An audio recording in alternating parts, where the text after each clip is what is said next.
Se você tem interesse no mercado internacional, eu e meu tourinho de Wall Street aqui estamos na área hoje para avisar que essa entrevista vai falar sobre todas as possibilidades que você tem para investir fora do país, todas as modalidades, as alternativas internacionais. Falamos de cenário tanto nacional perante ao exterior, quanto também o cenário macroeconômico mundial. Confere aí que você vai gostar com certeza.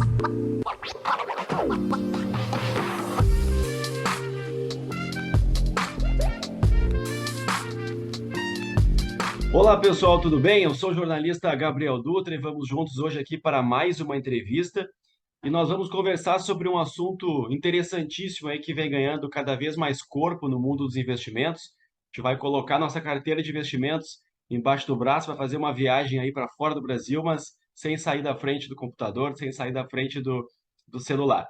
Para isso, eu converso hoje com o Antônio Forest, que é um dos sócios da Real Life Patrimônio Global, que há mais de 10 anos oferece assessoria financeira internacional, auxiliando seus clientes a investir no exterior. Ele também é responsável pela distribuição de produtos internacionais de fundos, bancos e seguradoras. Então, primeiramente, seja muito bem-vindo e muito obrigado pela presença aí, Antônio. Obrigado, Gabriel. Prazer aí tá conversando com o amigo. Maravilha. Quem acompanha o canal aqui sabe que eu gosto sempre de começar com uma pergunta que eu chamo de pergunta explosiva, pergunta polêmica. A gente vai ter bastante tempo aí para falar sobre vários aspectos do tema, mas eu queria que para a gente pegasse pra gente pegar uma introdução assim que tu falasse a seguinte questão: é simples hoje para qualquer pessoa investir no exterior? Boa pergunta, Gabriel. E primeiro, para responder ela, é importante contextualizar aí o que é investir no exterior, né? E importante falar um pouquinho dos benefícios também de investir no exterior, né? Mas, antecipando, é muito simples. É simples, é acessível e deveria ser feito por grande parte aí da população que consegue poupar, que consegue ter uma reservinha de longo prazo. Já é importante fazer essa diversificação. Perfeito. Antes da gente continuar, lembro sempre quem está nos acompanhando aqui que se inscreva aqui no canal, ative as notificações e me segue lá no Instagram e no Twitter. Os links eu vou deixar aqui na descrição. E antes da gente também seguir no nosso assunto, nos temas aí, nos tópicos mais técnicos, eu gostaria que tu apresentasse aí um pouco, falasse mais sobre a Real Life, como é que ela funciona. Maravilha. Nossa empresa, como você apresentou, já está nesse mercado há mais de 10 anos.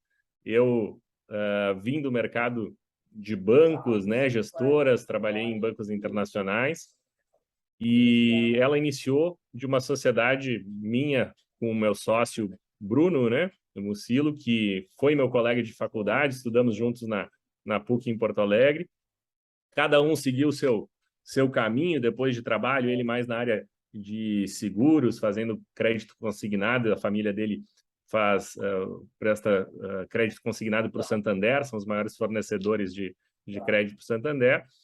E ele foi convidado no passado a representar uma companhia de previdência americana, cresceu lá, se desenvolveu e chegou um momento que eu estava no Banco HSBC e me chamou para fazer parte dessa brincadeira, né, que acabou resultando aí numa sociedade de bastante sucesso, que posteriormente aí, ganhou muitos prêmios, né, internacionais, por fazer algo um pouco diferente dos escritórios tradicionais, que é trazer a possibilidade do brasileiro acessar o mundo, né, acessar não só os produtos que tem aqui no Brasil, mas também diversificar, proteger no exterior, que tem muita coisa boa, é muito amplo, né? O Brasil representa só 1% aí do mercado, mesmo sendo um grande país, né? Então, esses outros 99% tem muita oportunidade, tem muita forma de investir e investir com segurança, né, Gabriel? E quais são as soluções aí que a Real Life oferece? O camarada chega lá e diz o seguinte, quero começar aí a investir mundão afora, o que que ele tem a possibilidade de fazer? Então, é muito amplo, né? Hoje o leque da Real Life vem desde o mais simples, que é uma conta corrente para a pessoa poder utilizar aqui no Brasil ou em viagens, né? Porém, estando em dólar, estando em euro, estando em libra.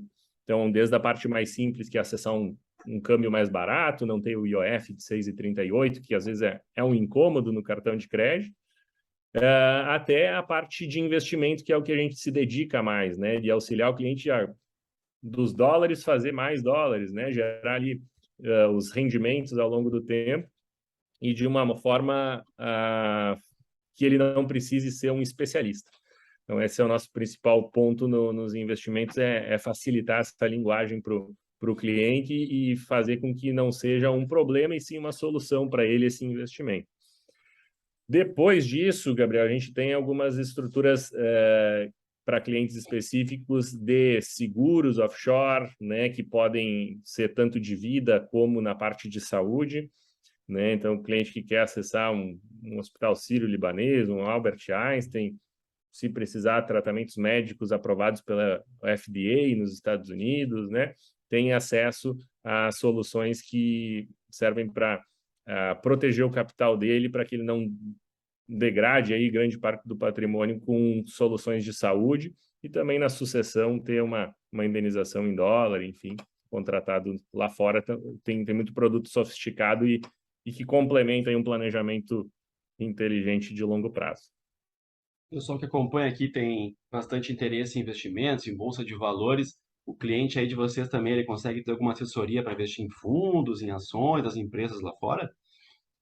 Hoje, a Real Life separa os clientes por tamanho, né? Então, a gente tem os clientes que a gente chama poupadores, formadores de reserva.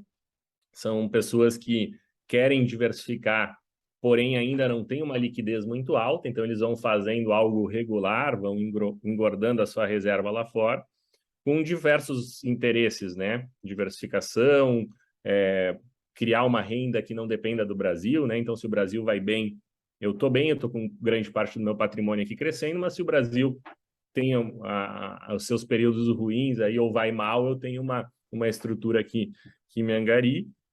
Então, esse é um perfil inicial que acessa quase os mesmos produtos, né, do cliente mais sofisticado, cliente de mais liquidez, e acessa a Bolsa de Valores nos Estados Unidos, na Europa toda, na Ásia, né, Gabriel?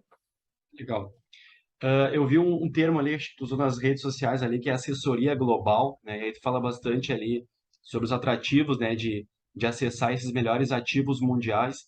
E eu separei alguns tópicos, assim, que a gente julga sempre como algum dos principais atrativos de investir no exterior. Queria pontuar esses quatro e depois, se for possível, eu queria que tu falasse sobre cada um, né? Que é investir Uhum. numa moeda forte lá fora, se proteger contra a desvalorização da nossa moeda aqui, marcar presença em um mercado muito mais consolidado, se a gente comparar a bolsa de valores lá fora para do Brasil, por exemplo, e investir em empresas gigantes, empresas globais.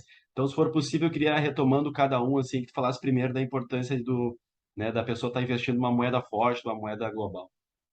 Claro. Então, o Brasil ele já teve várias moedas, né, ao longo da sua história. Já tivemos as trocas de moeda acontecem porque existe uma perda do poder de compra, existe uma perda da credibilidade daquele dinheiro, né? E então se criam novos nomes, novos sistemas e métodos para tentar estabilizar a moeda e ela voltar a ter credibilidade. Então, o Brasil já tentou várias e a que teve mais sucesso foi o real, está com 28 anos, desde 94, né, em junho. E mesmo assim, a inflação continua no país, a gente tem uma média aí de 7% de inflação, e isso faz com que, ao longo do tempo, o nosso dinheiro não compre o mesmo que ele comprava no passado, né? Por isso, já seria um grande motivo de você investir em moedas duras, que a gente chama, né? Moedas estáveis como dólar, euro, libra, francos suíços e etc. No longo prazo, se a gente for pegar a história do Brasil inteiro, nunca um presidente entrou no governo e depois de 4 anos ele saiu com um dólar mais baixo. Então, no longo prazo, sempre em períodos aí acima de 4 anos, ele sempre vai se valorizar. Alguns períodos mais, alguns períodos menos, mas a certeza é que no longo prazo as moedas duras permanecem com poder de compra e as moedas fracas aqui como real, os pesos do Uruguai, Chile, né, a Argentina e Venezuela nem se entra mais quase no radar de tão triste que está a situação. Mas isso é um fato no longo prazo acontecer e o cliente que está investido em dólar ter esse benefício, né, daquela parte do patrimônio manter o poder de compra e ser muito bom no longo prazo para ele, né? E outro ponto que é importante também, Gabriel, ressaltar, que mais do que o dólar, né, de investir e comprar o papel moeda, é você acessar uma outra jurisdição, acessar um outro entendimento legal. Por que isso é importante? Imagina que você tem uma conta nos Estados Unidos e uma conta aqui, o teu patrimônio aqui no Brasil, e entra um Collor, a gente já teve 6 bloqueios no país aí de governos autoritários, ou alguém na tua profissão, seja um advogado, seja um médico, seja um empresário, resolve te colocar um processo trabalhista indevido, seja um risco civil aí de qualquer situação. Um juiz tem autonomia aqui no Brasil de bloquear o patrimônio nosso, seja por governos autoritários ou seja por riscos profissionais, enfim, etc., de separações e tal. E nem sempre a justiça é feita, né? Nem sempre é o que deveria ser feito no fim das contas. E quando eu tenho uma conta no exterior, isso cria uma camada extra de proteção em relação a esse tipo de autoritarismo, né? Eu fico livre desse tipo de risco e aquela parte eu tenho liquidez, eu posso usar enquanto eu resolvo os meus problemas ou organizo as coisas por aqui.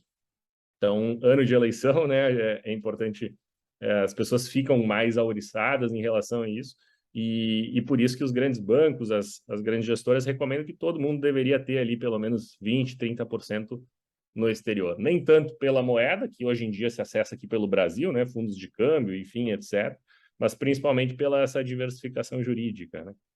Legal.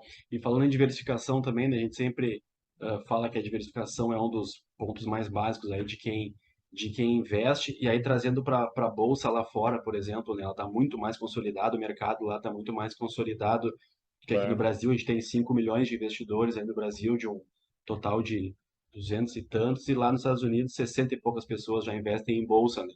Enquanto a gente não chega lá, é interessante a gente diversificar também, não só aqui dentro, mas em mercados consolidados como a bolsa de lá e de empresas globais também, muito mais consolidadas. Quais são as diferenças, assim, como é que o pessoal vê, o que ele vê de mais impactante quando ele investe num mercado muito maior, assim? Claro, o que principalmente vai visualizar é uma possibilidade infinita de acessar empresas muito mais previsíveis, né? Legal. Muito menos influenciadas pelo poder do governo, muito menos influenciada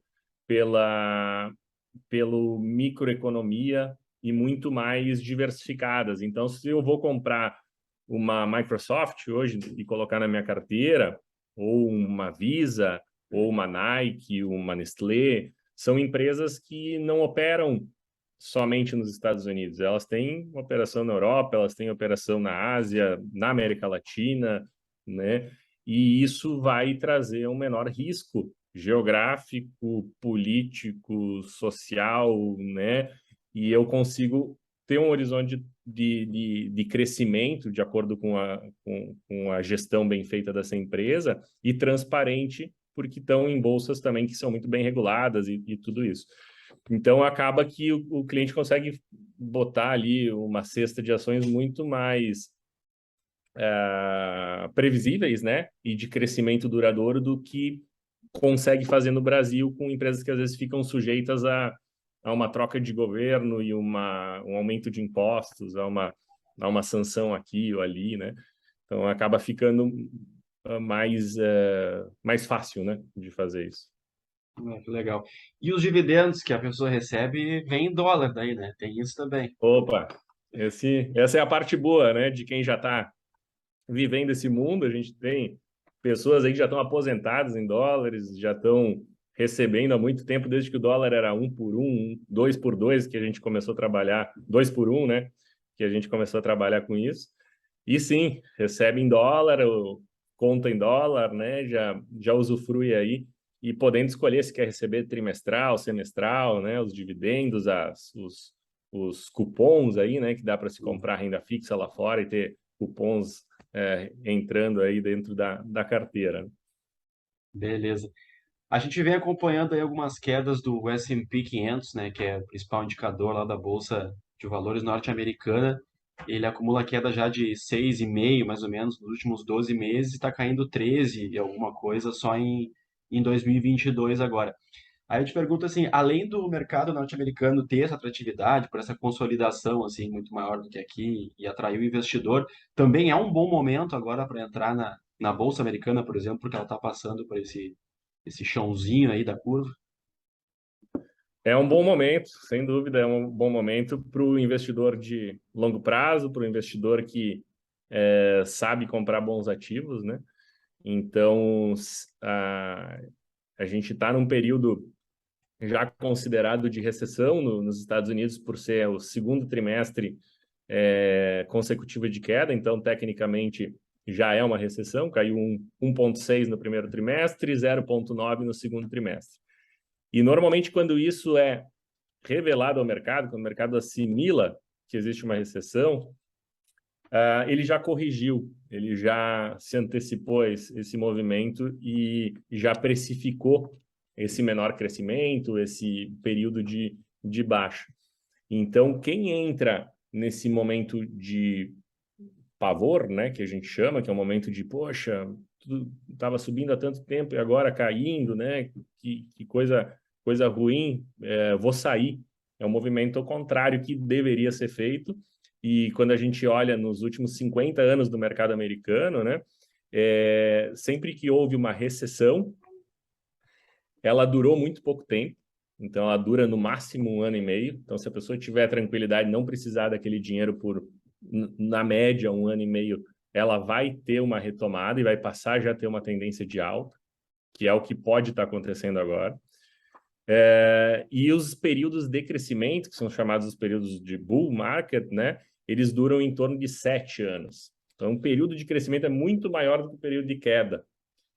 E mesmo que caia mais, eu entrando hoje, eu vou entrar muito mais barato, muito melhor do que entrou há 6 meses, 1 ano, né, atrás.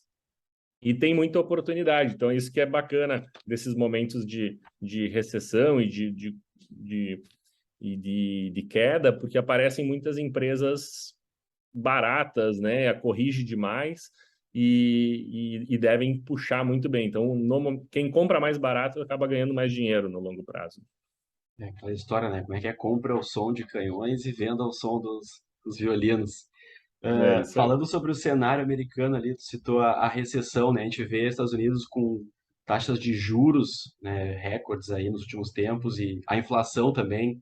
Esses dias eu vi um rapaz numa outra live comentando que tem que ser muito antigo no mercado para ter visto uma inflação tão alta nos É Estados Unidos. E aí a verdade. gente vê essa recessão técnica aí que comentou. Quais são os principais motivos dessa recessão? É um rebote ainda da pandemia? É uma questão um pouco mais macro, global? Por que que o pessoal está passando esse perrengue lá? É, é o mundo inteiro, né? Sem dúvida, foi por causa desse momento de pandemia, né? Os bancos centrais no mundo inteiro injetaram muito dinheiro, os Estados Unidos injetou dinheiro pra caramba no mercado, e isso faz com que as pessoas gastem em bens de consumo, né? Combustível, carro, casa, alimento, e tudo suba de preço. Então, o principal motivo é esse, né? A injeção exagerada, 30% dos dólares que estão no mundo hoje vem dos últimos 3 anos aí de injeção de capital. Então, é realmente esperável que se dê uma inflação, né? Muito mais capital no mercado. E fora isso, claro, né? Cadeia de suprimentos, toda abalada aí no mundo inteiro por falta por causa dos lockdowns, aí isso também são fatores externos que vão ajudando a aumentar essa inflação. Sim. E aí, indo para a parte das empresas, assim, mesmo nesse período mais complicado, a gente tá aí em meio à temporada de balanços e tem visto bons resultados das empresas dos Estados Unidos. Não, sem dúvida, sem dúvida. Se esperava balanços muito piores. Tem empresas aí de vários segmentos surpreendendo positivamente, né? E empresas, às vezes, que estão sendo caçadas, né? Por exemplo, na questão de energias fósseis, né? De combustíveis fósseis, estão sendo caçadas hoje por substituir por energias chamadas limpas, né? Renováveis, Uhum. aí, a eólica e solar. E essas empresas estão dando um retorno extraordinário, né? Exemplo aí de empresas de petróleo, empresas de carvão, né? Gás natural, que estão com consumos em quase, no caso do petróleo, quase recorde, no caso do carvão, é recorde no mundo inteiro, e é isso que hoje faz com que a gente consiga acender uma luz e, né, fazer uma comida em casa e ter energia na nossa vida. A energia chamada verde, ela ainda representa muito pouco, né? Então essas empresas estão com oportunidades muito boas e os balanços gerando aí caixa, às vezes superiores a uma Alphabet aí, que é a dona do Google, né? Uhum.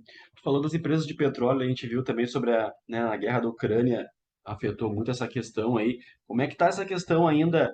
O pessoal está mais de 100 dias, cento e poucos dias lá, né, de guerra, já algo que se imaginou que poderia durar alguns dias, né, pelo menos os próprios russos acharam que ia resolver em alguns dias. Sim. Tá pesando aí na questão do petróleo, dos preços, ainda tá fazendo preço aí na economia, ou o pessoal já esqueceu lá, coitado dos ucranianos? É, é, a Rússia é um dos principais fornecedores de gás da Europa, então, sem dúvida, a Europa tem que arranjar de quem comprar, né? E então tá indo para comprar gás dos Estados Unidos, está indo comprar carvão na Austrália, né? Tá tendo que achar alternativas de energia para poder continuar com isso. Sem dúvida prejudica, porém não é aquilo que se diz em relação à inflação. Ela afeta sim mais na parte de energia, né? A inflação é mais tomada por conta da injeção de dinheiro mesmo. Sim. E a gente tem visto aí, ultimamente, há pouco tempo, novos lockdowns na China, né? Ainda em função da pandemia do Covid. Isso está rolando lá ainda, está fazendo também algum peso no cenário? Ainda está, né? Tanto que a notícia é que deve faltar iPhone no mercado. Então, a China produz, é o grande fornecedor aí do mundo, né? Em ambos os aspectos industriais e outros bens. E, sem dúvida, quando ela se retrai e diminui a força de fornecimento, afeta toda a cadeia de suprimentos no mundo, né? Mas a gente entende que já está voltando ao normal, já está quase conseguindo produzir como produzia antes da pandemia, mas é sempre difícil prever um país que é comandado por uma ditadura, que é comandado por autoritários aí que não tem tanto, ah, às vezes tem estratégias aí por trás da, do que, do que a economia pode explicar, né?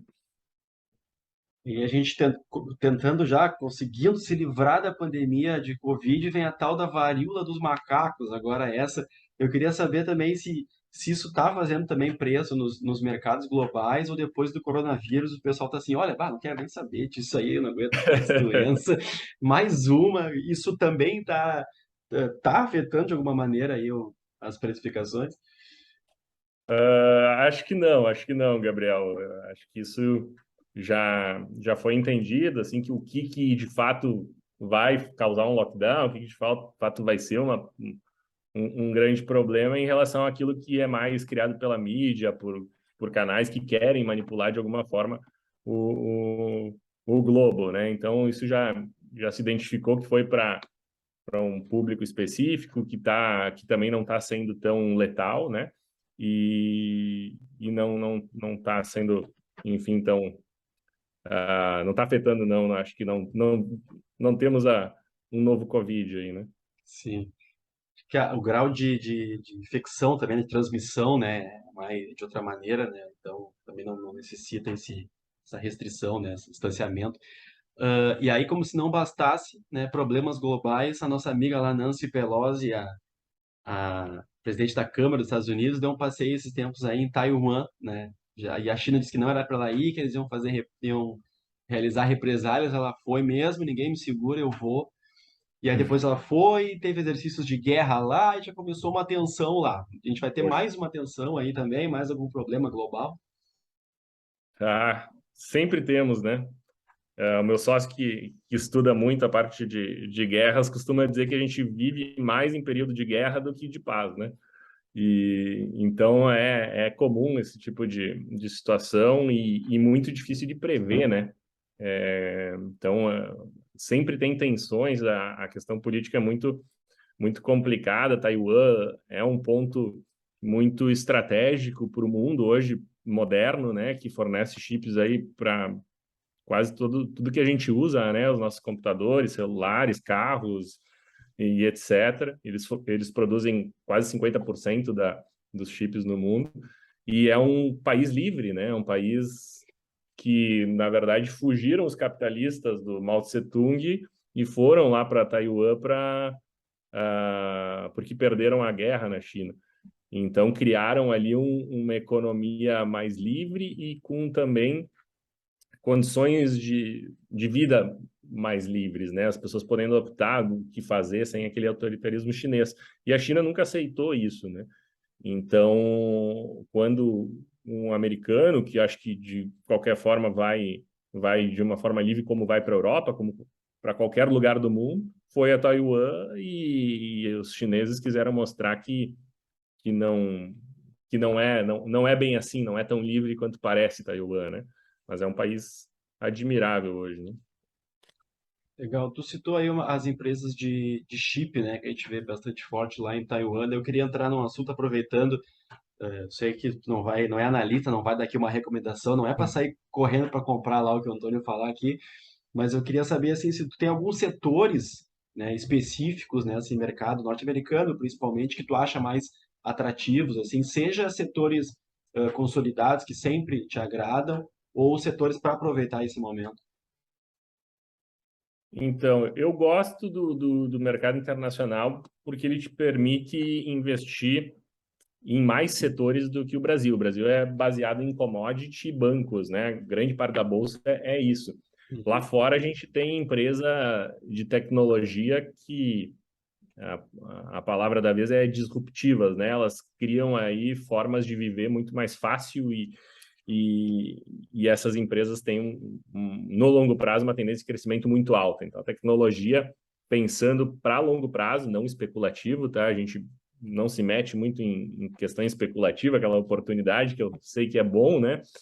É, mas diversificar, comprar mercado de luxo, comprar tecnologia, comprar commodity, acho que é a diversificação que faz a carteira crescer de maneira mais regular e trazer sempre bons retornos, né? E hoje também é possível, Gabriel, a gente aproveitar esse momento de juros altos e comprar bonds, né? Que é dívida de empresas ou governos que pagam uma renda fixa e pode ser uma alternativa muito bacana de colher frutos em dólar, né? Que são muito bons. Mas eu diria que a parte de setor aí de petróleo e gás estão muito descontados, estão 60% abaixo das suas máximas no S&P 500. Então, e gerando caixas enormes, assim, ó, geração de caixa enorme. Então, eu diria que o setor de petróleo e gás estão muito bons aí, né? Legal. E tem algum setor, algum tipo de empresa que tu costuma evitar, assim, o famoso corre que é fria? O que tem pouco histórico sempre deve ser olhado com, com maior atenção, né? Uhum. Então, preferimos olhar coisas que têm mais fundamento, ratings de avaliação bons, né? O rating está aí para nos ajudar com isso, né? E comprar ativos com mais segurança. Legal. Aí, chegando de volta aqui pro Brasil, né, a gente costuma falar no dia a dia, o dólar sobe, o dólar desce, né? Na realidade, é o real que oscila, né, em relação ao dólar. E aí, para o pessoal que está aqui no Brasil, eu queria só que tu falasse um pouco mais a respeito disso, explicasse quais são os principais fatores aí no dia a dia que fazem o dólar subir ou o dólar descer, né? Muito bem colocado, né, Gabriel? O dólar é um dos ativos mais estáveis do mundo. Então, quando a gente usa esse termo, né, o dólar sobe, desce, e a gente está usando o termo que, na verdade, não é o correto. Na verdade, é o real que fica flutuando de acordo com as nossas notícias aqui no Brasil, né? Então, até mesmo há pouco tempo, o dólar bateu o recorde de alta no mundo inteiro e aqui no Brasil ele estava caindo. Então, é um pouco afetado por assuntos micro, que são questões políticas e sociais de curto prazo.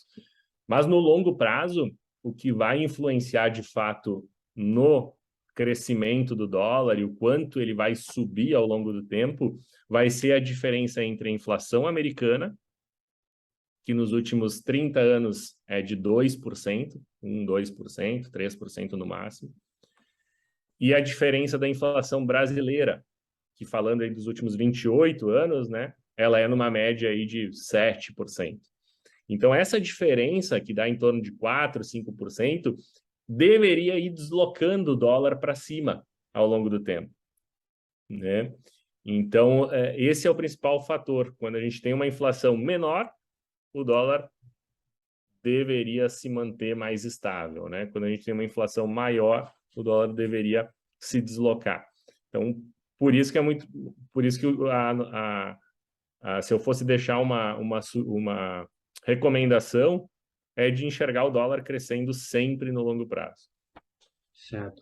E a questão dos ruídos políticos, assim, e os problemas econômicos não fazem, às vezes, os investidores tirar o dólar, tirar o capital daqui, daí cai né, a oferta de dólar e também mexe nesse preço? Mexe muito. No curto prazo é influenciado por isso, né? O Brasil ele é considerado, de acordo com a análise global, um país especulativo, né? Então ele não tem capacidade de mostrar que vai honrar com as suas dívidas. Ou seja, ele tem chance de dar calote, seja as empresas daqui ou seja no exterior, para investidores do exterior. Então, o investidor internacional ele vem para o Brasil com o dinheiro pequeno dele, com o dinheiro que é para, se der, ele ganha muito, se perder, significa pouco para ele. Então, como o dinheiro entra no Brasil, ele sai também. Em janeiro, fevereiro, entrou uma leva de dinheiro com otimismo para o Brasil. Em maio, junho, já estava saindo muito mais do que tinha entrado ali no início do ano. Então, ele vai e volta muito rapidamente e, sim, no curto prazo, influencia bastante na cotação. A gente falou ali sobre a cotação do dólar também, né? A gente vê bastante comentar assim que a oscilação do dólar é bom ou ruim para algumas empresas aqui, por exemplo, as exportadoras, né, como as de celulose, né, quando o dólar sobe é bom, as aéreas, por exemplo, que tem um custo em dólar não é tão bom. E como é que a cotação do dólar globalmente assim também influencia as empresas do exterior, por exemplo, as empresas que têm, né, as suas receitas em dólar ali, quando o dólar sobe ou desce, o que que isso influencia nas empresas de lá?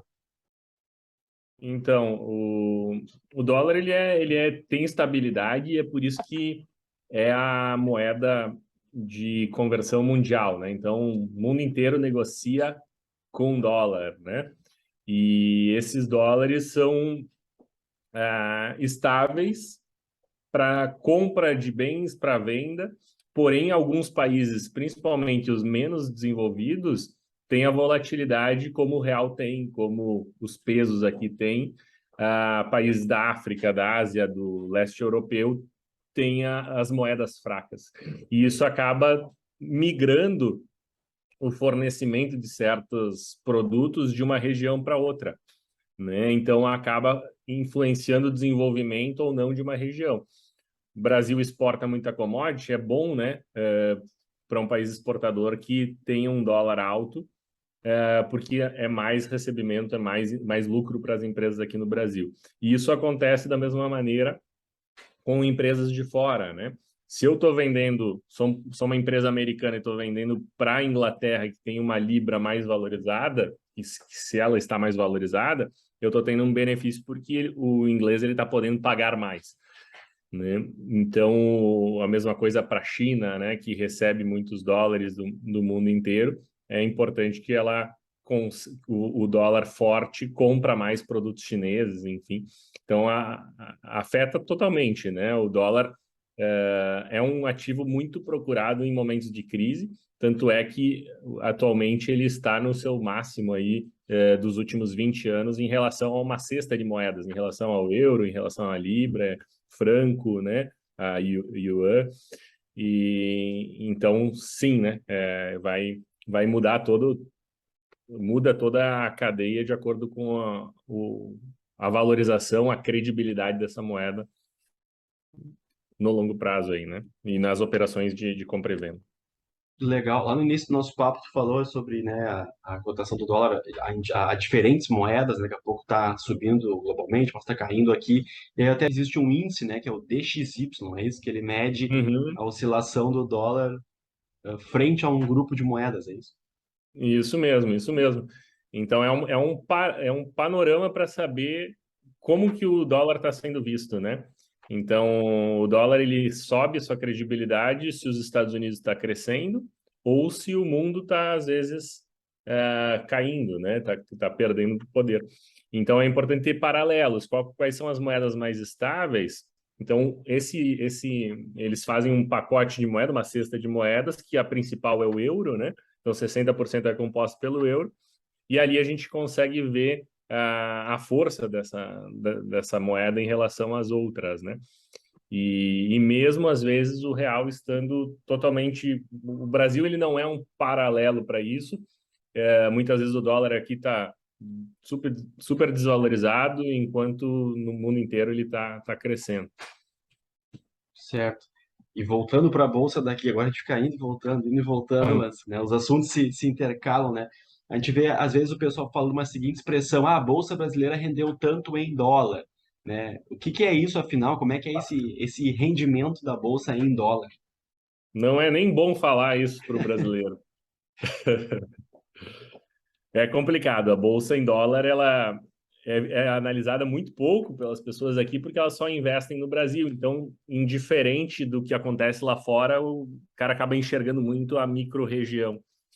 E quando a gente vai para o exterior, a gente começa a investir lá fora, a gente é, é como um paladar mais apurado de uma determinada comida, né? Eu sinto quando eu começo a ter um hábito melhor, eu acabo querendo só aquilo, né?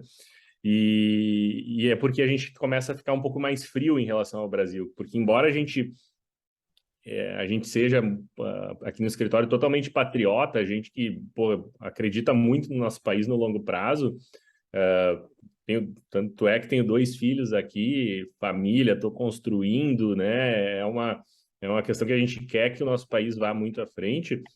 A gente precisa, na parte de investimento, ter um pouco de frieza para não ficar sujeito somente a essa vibração, essa torcida, né?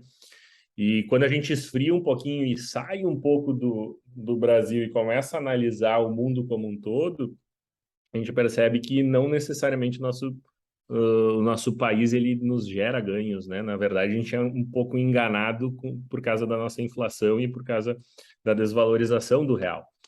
E um exemplo disso, Gabriel, é a bolsa nos últimos 10 anos, por exemplo, no Brasil, que embora ela tenha saído de um patamar e chegado em outro, isso em dólar representa que eu não tive ganho nenhum, ou até uma perda, né? Nos últimos 10 anos eu investi no índice Bovespa e deixei lá 100 mil reais, 100 mil dólares, desculpa. Hoje, eu ter deixado esses mesmos 100 mil dólares embaixo do colchão teriam me feito ter um rendimento maior do que investindo na bolsa. Então, eu acho que o embaixo do colchão, num cofre ou num banco, nos Estados Unidos, é mais seguro tu deixar esses dólares do que os reais aqui na Ibovespa. Então, isso é muito complicado, porque o dólar cresce a passos mais largos do que a bolsa brasileira, né? Beleza. E na bolsa brasileira aqui, a gente tem os BDRs, né, que são os certificados que replicam as ações estrangeiras negociadas aqui na B3, né? No teu negócio aí, tu leva o dinheiro da galera lá para fora. mas eu queria saber de ti, assim, como é que tu vê essa modalidade, os prós e os contras de investir nas stocks, né, direto lá fora, ou, Uhum. ou via BDRs aqui na Bolsa Brasileira. Sim. Eu acho um baita passo do Brasil, é recente isso, né? O brasileiro conseguir comprar algumas ações e ETFs no exterior. Acho que é uma diversificação importantíssima porque tu diversifica de certa forma a moeda, né? Tu protege em relação ao câmbio e tu acessa empresas diversificadas lá fora. Então, em relação à diversificação de carteira, é muito bom, né? O que eu não vou ter dentro dessas opções é mais alternativas. Eu não posso comprar uma nota estruturada, eu não posso comprar um bond que me dê uma renda fixa, eu não posso comprar uma série de ações que não são essas maiores que eu tenho opção aqui no Brasil. Então, é uma super alternativa, mas é ainda muito limitado. E o principal de tudo, o nosso cliente ele não vem por causa disso, ele vem por causa da diversificação jurídica, né? Então, é criar uma camada extra de proteção. Blindagem, isso não existe, né? Mas é criar formas de proteger o patrimônio, organizar sucessoriamente, né? Não sei se as pessoas que estão nos ouvindo estão cientes, mas hoje um patrimônio que está no exterior, se eu tenho um imóvel, se eu tenho uma conta de investimento, se eu tenho ele não aufere TCMD, não implica imposto de transmissão de bens e heranças quando eu faleço. Então, eu consigo direcionar esse dinheiro de uma forma livre para os meus beneficiários, para as pessoas que eu quero direcionar, sem pagar imposto e de uma forma rápida. Eu transfiro só a titularidade daquela conta e tenho uma economia. E muitas vezes também ter vantagens tributárias. Eu investir lá fora e deixar aquele dinheiro como é um dinheiro para aposentadoria, é para educação dos filhos, é para compra de um imóvel, enfim, eu vou deixar bastante tempo. Então, eu consigo deixar aquilo sem pagar imposto, consigo deixar numa neutralidade fiscal que os juros compostos vão fazer uma curva muito bacana para mim. Diferente, às vezes, de eu comprar ativos aqui, vender no Brasil, que eu vou ir pagando impostos ao longo do tempo, né? Legal. E uma outra pergunta que eu queria te fazer, assim, para quem gosta, né, de acompanhar os mercados, de acompanhar os aspectos da economia, né, gosta de acompanhar os resultados das empresas aqui, o quão similar é, não a grandeza, claro, né, mas a máquina econômica, assim, brasileira da americana e as empresas em si, a disponibilidade de informações, dos resultados, aquelas pessoas que gostam de acompanhar os resultados, acompanhar as notícias econômicas aqui, se elas quiserem também acompanhar lá fora, elas têm essa facilidade, essas informações são fáceis de obter. Então, isso ainda é um limitador. Hoje existem empresas brasileiras que permitem que o cliente invista no exterior e fazem relatórios, fazem informativos, né?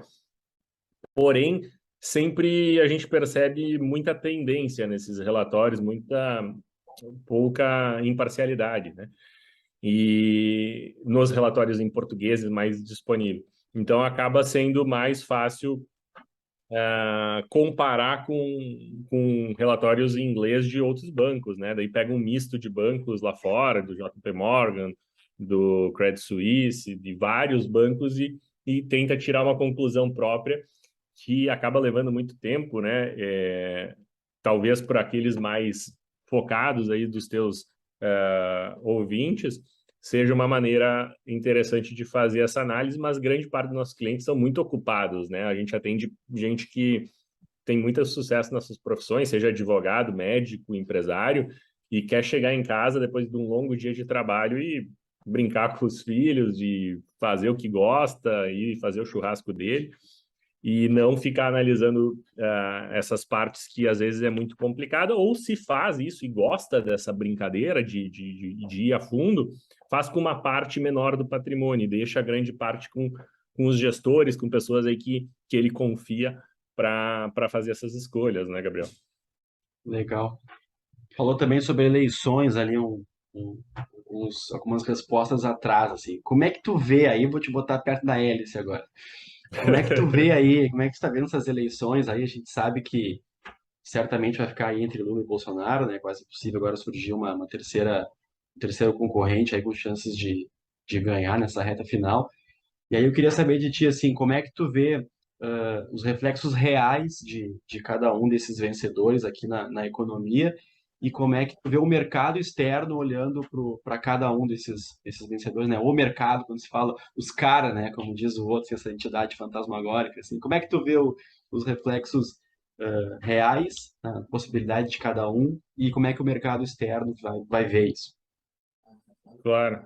Eu, eh, a gente gosta muito de ouvir as análises dos investidores externos e a gente se sente muito privilegiado de ter essas informações um pouco fora da análise brasileira, né, daquelas notícias sensacionalistas, e isso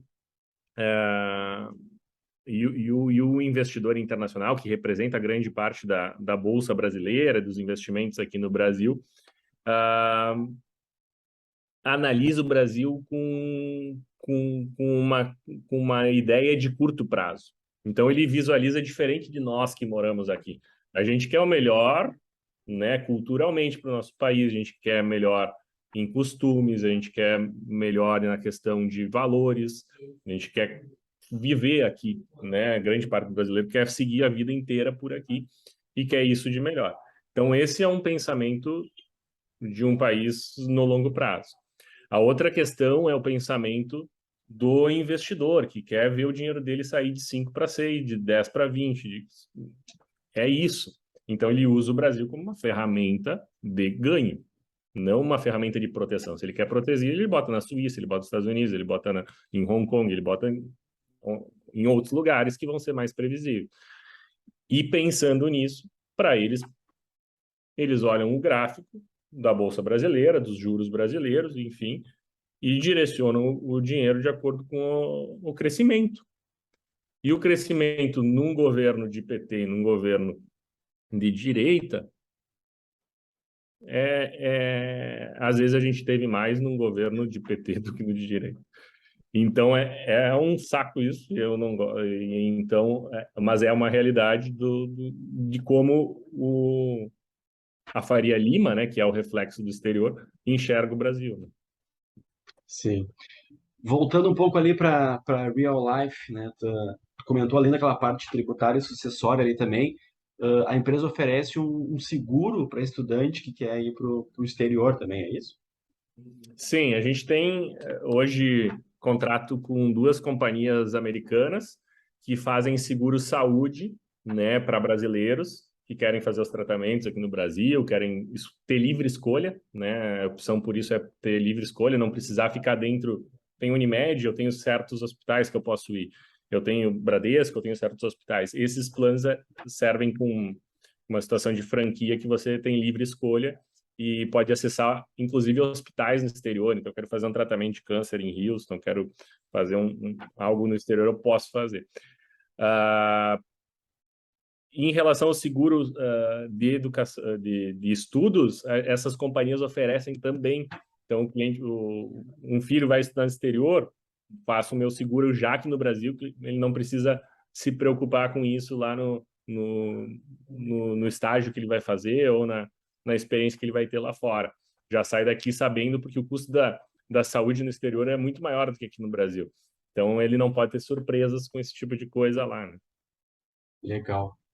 E mudando de saco para mala, assim, eu queria saber a tua opinião a respeito do mercado das criptomoedas, né? Como é que tu está vendo esse futuro do dinheiro aí, não só daqui a pouco as criptos como uma forma de investimento, mas a gente sabe que existe todo um ecossistema aí por trás vindo junto, né? A blockchain, etc.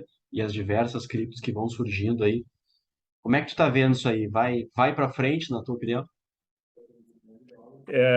A gente tem uma pessoa que dá muitas palestras, eu me exponho assim pouco, né? Sou pouco convidado, até agradeço o convite, né, pela nossa entrevista, mas tem um dos nossos assessores que participa muito de eventos, dá palestras, enfim, e esses tempos ele estava junto com uma pessoa que escreveu um livro sobre criptomoedas, e ele palestrou antes, e esse nosso colega palestrou depois. E fizeram uma pergunta para esse palestrante que escreveu o livro sobre cripto, falando, olha, quanto que você recomenda ter de criptomoeda na sua carteira? E ele falou assim, olha, para pessoas que não são familiarizadas, que não vivem desse meio, uma pessoa comum, pode ter aí no máximo até 2 a 5% na sua carteira. Então é isso, a gente entende como um ativo ainda muito especulativo, que é uma tendência a blockchain e não é mais nem tendência, ela é uso, né, no mundo inteiro para vários tipos de utilidade, porém a gente não sabe, não tem histórico, não tem base para investir algo mais robusto. Então a gente acredita que deve fazer parte ali um percentual, às vezes pequeno, dentro da liquidez do cliente, a criptomoeda. Perfeito. Então, voltando para o nosso tema macro, assim, para a gente já ir se encaminhando para o final, queria que tu fizesse aí o resumão aí, as tuas perspectivas para o futuro dessa modalidade aí, como é que tu vê o brasileiro investindo no exterior, cada vez mais portas, possibilidades, facilidades se abrindo, como é que tu vê aí o futuro desse mercado, do teu mercado? Legal, isso para nós é uma alegria ver o mercado crescer tanto, né, Gabriel? Nunca se investiu tanto no exterior, o brasileiro é um dos poucos países, até mesmo aqui da América Latina, que não fez esse movimento, né? Por várias questões, questão de legislação, questões estruturais dos nossos governos anteriores, e começou agora a fazer esse movimento. O Chile, por exemplo, tem quase 40% do patrimônio do chileno é fora. O argentino, o uruguaio, o italiano, o alemão, que são nossos, né, a nossa origem aí principal aqui do gaúcho e outras origens lá de fora, investem fora de países, às vezes, muito mais robustos e estáveis que o nosso, né?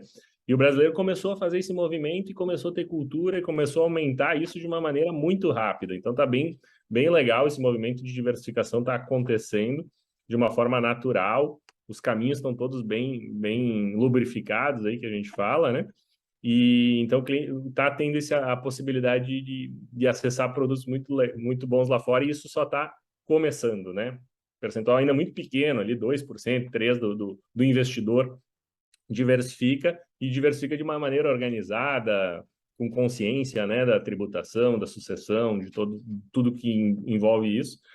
E então o nosso escritório está muito contente com esse crescimento do mercado e a gente não está fora disso, né? A gente está auxiliando como um dos principais escritórios focados nisso hoje aqui no Brasil. E agradeço muito aí, Gabriel, o teu convite. Para mim foi um prazer aí fazer uma conversa contigo. Espero que o pessoal tenha gostado. E dúvidas em relação aí, a gente está sempre aberto, a gente fica em Porto Alegre, aqui a gente tem assessores hoje no Brasil todo que atendem, né? E então, obrigado mais uma vez. Legal. Quero agradecer a tua participação aí, eu que agradeço pelo teu tempo, pela tua atenção aí, pelos conteúdos, deixar à vontade aí se quiser também abordar mais algum tema aí que tu acha importante, que a gente não comentou, e deixar aí também liberado para tu falar tuas arrobas aí das redes sociais, como é que o pessoal te encontra lá para conhecer teu trabalho, a empresa e conferir teus conteúdos lá também. Então, a gente tem hoje Facebook, Instagram, nosso site também tem muita informação. O nome da empresa é Real Life Patrimônio Global. O site é reallife-pg de patrimônioglobal.com.br. E ali tem bastante informações, tem os nossos telefones aqui fixos e contatos de WhatsApp também e e-mails. Maravilha. Então, quem nos acompanhou até aqui, eu lembro sempre de se inscrever aqui no canal, ativar as notificações para ser avisado sempre que uma nova entrevista for para o ar. E me procura lá no Instagram, procura o Antônio também, envie esse vídeo aqui para aqueles amigos, conhecidos, familiares que você acha que vai se interessar. Também vão aparecer algumas miniaturas aqui embaixo de playlists e outros vídeos semelhantes a esse tema aqui. Então, muito obrigado aí, valeuzão, Antônio, sucesso aí, bom trabalho e obrigado mais uma vez. Obrigado, parabéns, Gabriel, pelo canal. Valeu, até mais. Tchau, tchau. Tchau, tchau.